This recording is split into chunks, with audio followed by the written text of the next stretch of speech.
Hello hi नमस्ते। आप सुन रहे हैं कुशीनगर का एकमात्र सामुदायिक रेडियो स्टेशन रेडियो प्रज्ञा 90.4 मेगाहर्ट्ज जन का रेडियो मन का रेडियो। और कुछ विशेष लेकर मैं हाजिर हूँ नव्या आपके साथ। और आज हमारे स्टूडियो में हमारी खास मेहमान हैं डॉक्टर विनोद कुमार मिश्र जी। जी हाँ, जिला कुष्ठ परामर्शदाता कुशीनगर।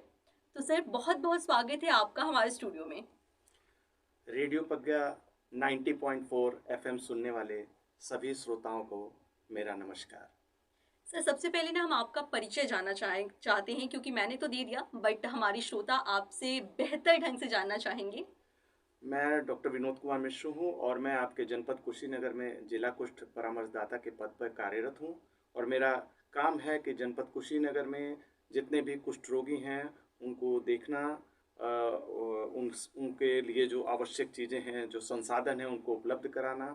और जितने भी हमारे कर्मचारी हैं कुष्ठ रोग में काम कर रहे हैं उनके साथ प्रॉपर कोऑर्डिनेट करना, ताकि जल्द से जल्द हम लोग नए कुष्ठ रोगियों की खोज कर सकें और खोजने के बाद उनको इलाज करा सकें।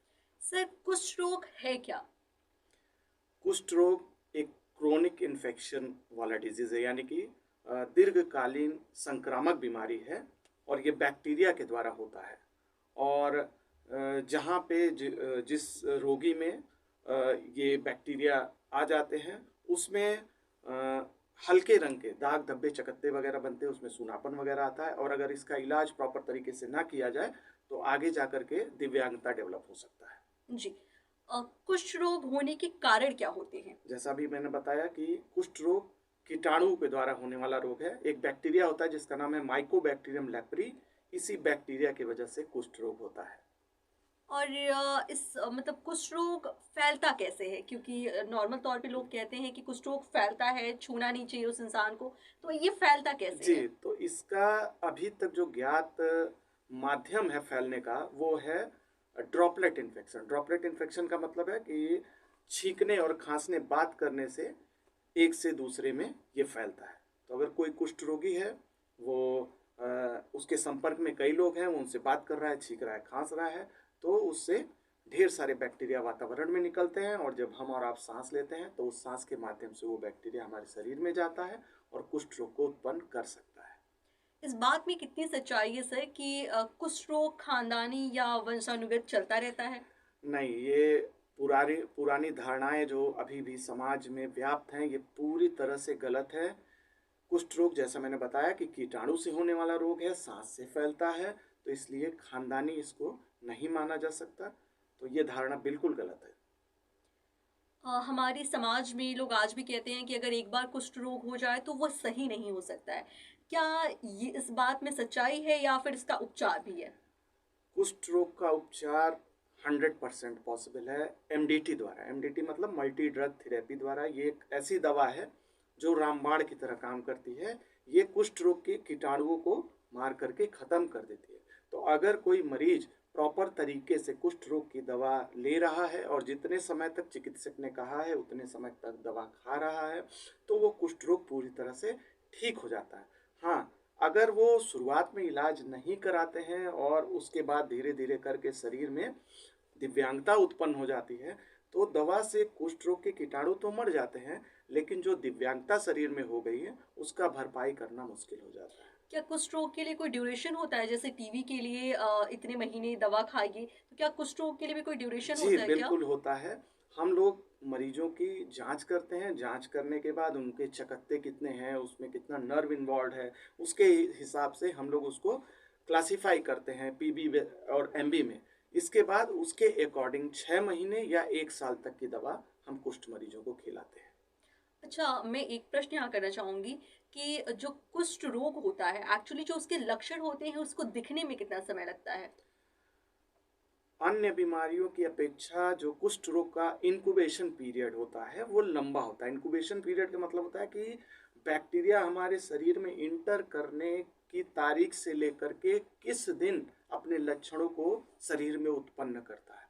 तो ये इंक्यूबेशन पीरियड कुष्ठ रोग में एवरेज जो है 5 से 7 साल होता है और कुछ मरीजों में हम लोग 20 साल तक भी देखे हैं।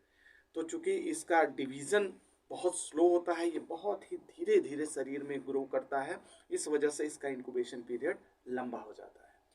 अगर किसी को लगता है कि उनको कुष्ठ रोग हो रहा है, मतलब एक संदेह कह सकते हैं जिसे हम, तो उनको क्या करना चाहिए?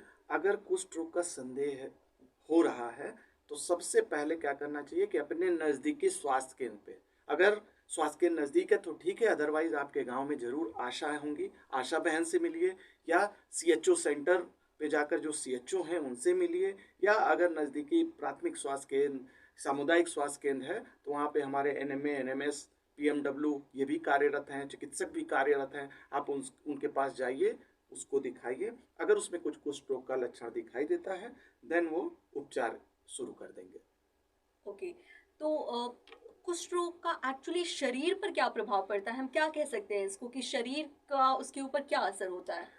शुरुआत में तो बहुत ज़्यादा असर नहीं होगा। शुरुआत में तो जब बैक्टीरिया अंदर घुसेगा, उसके बाद अपने लक्षणों को प्रकट करेगा, तो क्या होगा कि हल्के रंग का या तांबई रंग का दाग धब्बा या चकत्ता शरीर पे बनेगा, जिसमें टच करने पे, छूने पे पता नहीं चलेगा, या नसें जो हैं वो इन्वॉल्व हो सकती हैं, तो जो नर्व की जो सप्लाई है उस एरिया में सूनापन वगैरह आ सकता है। तो अगर इलाज हम सही समय पे कर लें तो ये रोग पूरी तरह से ठीक हो जाता है। लेकिन अगर इलाज में डिले करते हैं, लेट करते हैं, तो धीरे धीरे जो व्यक्ति है उसके हाथ पैर की उंगलियां टेढ़ी हो सकती हैं, उसमें लकवा मार सकता है, या आंखों की पलकों में लकवा मार सकता है। इसकी वजह से जो मरीज है वो आगे जा कर के दिव्यांग हो सकता है। तो अगर शुरुआत लक्षण में आ जाए तो ट्रीटमेंट बहुत ही आसान है, लेकिन जैसे जैसे ड्यूरेशन लंबा हो जाता है वैसे वैसे ट्रीटमेंट तो हम कर देते हैं, लेकिन जो दिव्यांगता है उससे मरीज को आजीवन झेलना पड़ता है। तो इसकी दवाएँ कहाँ मिलेगी? अगर ट्रीटमेंट की बात की जा रही है, तो दवाएँ कहाँ उपलब्ध होगी इसकी? इसकी जो दवा है वो है एमडीटी। जैसा मैंने पहले बताया, जी। ये सभी सरकारी स्वास्थ्य केंद्र पर उपलब्ध है और ये निःशुल्क उपलब्ध है। तो कभी भी अगर कुष्ठ रोग का कुछ भी आपको लक्षण मिले तो अपने नज़दीकी स्वास्थ्य केंद्र पे जाएं, वहाँ पे दिखाएं इसको। बिल्कुल जी। कुष्ठ रोगियों को अस्पताल भेजना सही होता है या उनका इलाज डॉक्टर घर पर भी आकर कर सकते हैं? लगभग 99% जो मरीज होते हैं उनका इलाज जो है वो घर से ही आराम से हो जाता है, क्योंकि जो दवा एमडीटी दी जाती है मरीज उसको आसानी से घर पर खा सकता है और आसानी से उसका इलाज कर सकता है। लेकिन कुछ कुछ मरीजों में ऐसा होता है कि रिएक्शन वगैरह होता है, तो ऐसे कुछ रिएक्शन वाले मरीज जिनका इलाज जो है वो घर के माध्यम से नहीं हो पाता है, ऐसे मरीजों को अस्पताल में हमको भर्ती करके फिर वहाँ इलाज करना पड़ता है, लेकिन बहुत ही रेयर चांस होता है। बाकी सभी मरीज आराम से दवा घर पे खा सकते हैं और आराम से कुष्ठ रोग से छुटकारा पा सकते हैं।